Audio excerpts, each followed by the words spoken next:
Hey guys, so yeah, I was actually thinking about what to say next. I've just been feeling this probing of, hey, time to share another message, but I was like, well, what on earth am I supposed to share about? And I just felt really on my heart to say, it was like God's told me. It was like He said, be real. Be real with the audience. Be real with those that will watch this video. So I was like, okay, sure. And then what came to mind was, this is a few years ago, back in 2019 to 2020. Now, I think it's time I shared this a little bit about myself. Yes, I am from a Christian family. Yes, my mom and dad are Christian, as what many Christians would call born-again Christians. Don't know how true that is, to be fair. But that's aside. I'm not here to gossip about my parents. I'm just here to say that now you know a little bit of my background. But I had really struggled in believing, because it's like I felt upset, depressed, angry, confused. That evening, which what was that? Just at the start of 2020, I think it was. I had a girlfriend, Muslim girlfriend actually. She was lovely. She was very, like she was not a typical Western girl. Just gonna straight up say that. That's what I liked about her. She was happy to do cooking, happy to clean the dishes with my parents. We went for our walks, we went for our talks, and it was great, but it didn't last long, unfortunately. I don't remember what happened exactly. It was just from one end to the other, it was over. And I felt like once again such a horrible failure. And I was like, God, Jesus, where are you?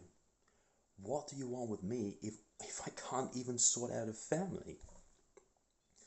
There's a lot more to that aspect. It's not His fault that I failed to start a family at, I'm 25 now. It's not His fault that I failed to start a family. But that's another point. The point I want to make here, I sat there behind my desk and I was actually having a beer.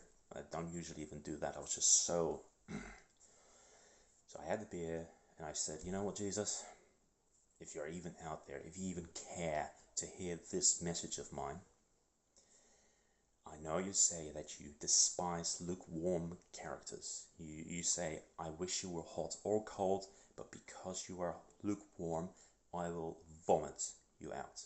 That's what He says to Christians, to believers, or who claim that they're believers. So I realized I've been living at a bit lukewarm. I can't live on like that. And I didn't know how to be on fire. So I just told Him straight up, I'm going to go cold. I'm not going to pretend. And for some reason, like, things went a little bit awry with my parents after that, of course, because I started throwing in F-bombs and shit and all that stuff, and started watching stuff that was not exactly Christian. And it felt like a bit of a spiral down.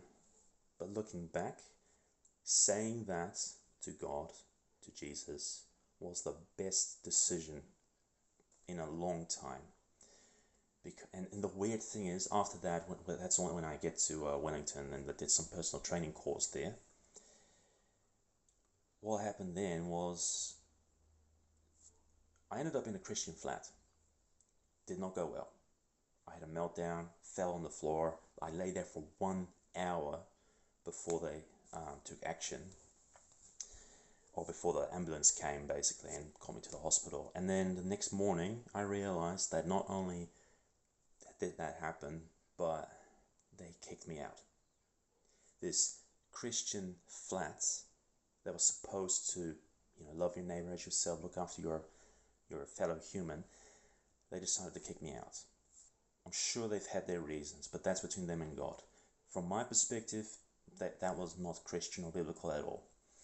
And then, so that was one thing. Then the second thing that happened was there was the one believer who was a fellow personal trainee with me in my class. And yeah, what can I say? He was different. He was a believer, and there were some others who professed that they were Christian as well. Maybe, maybe not. To me, it doesn't matter anymore if you call yourself Christian. I want to see your works. I want to see how you go about your relationship with Him. Otherwise, you know, Christian doesn't mean anything to me anymore, people. That's the hard truth of it. But this guy, when we were walking down the streets of Wellington, and I remember we started talking a little bit about Bible stuff and all about Jesus,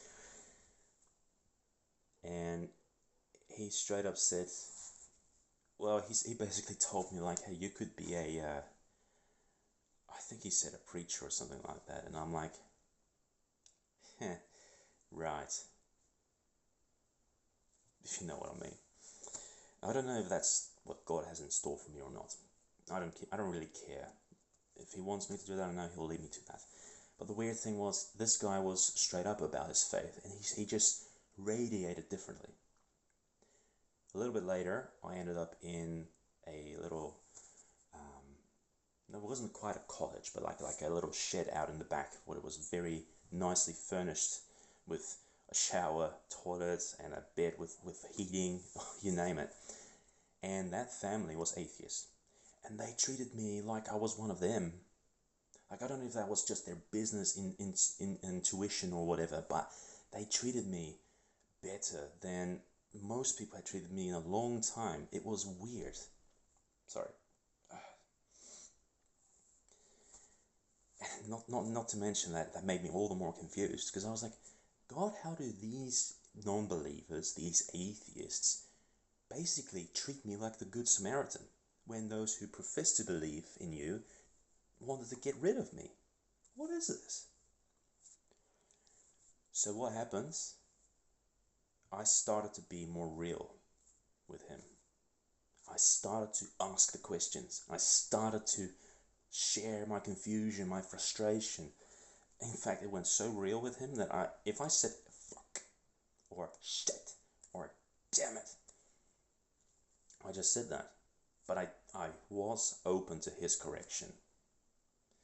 So what happened was, 2019 to 2020, I just said, I'm going to go cold on you. I don't care. Because that's the only way I can live real right now.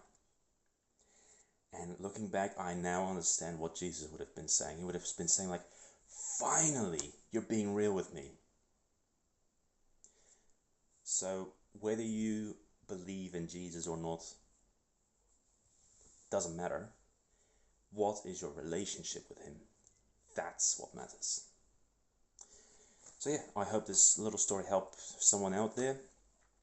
I really think that is what we got to get back to be real with one another, and to be real with God, with the Creator. He made us. He knows what we're going through. He knows what we need to do to get out of certain situations. But if we're not being real with that situation, how can we get out of it? We just keep deceiving ourselves and one another. How do I say this? Realness with your problems provides real solutions. Yeah, I think that was pretty much it. So I hope it helped someone out here, and if it did, please let me know in the comments or share some feedback. I'm always open to feedback. I don't care what you say, because if I think that what you say is good or interesting, I'll reply. If not, you know the rest. Anyway, God bless, and yeah, until next time.